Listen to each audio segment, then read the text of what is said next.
سلام بچه ها، من دوباره اومدم.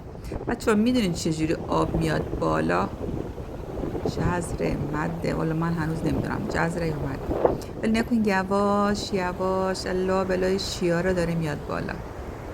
ببینید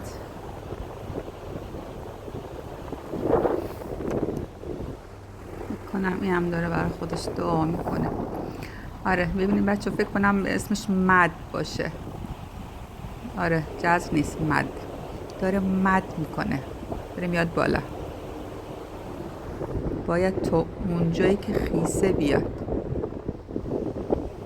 آروم آروم. اینی و خودکشی نکنه، حواسم به اینم باشه، فکر کنم میخواد خودکشی کنه.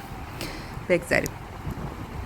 این غروب، این زوجای عاشق، این مد تقدیم به نگاه زیباتون. جالب بود برام، گفتم براتون فیلم بگیرم.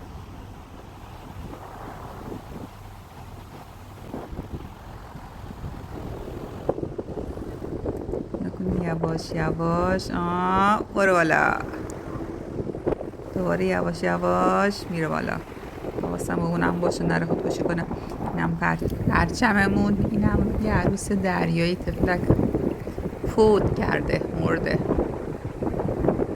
تو آب، شناوره برا خودش.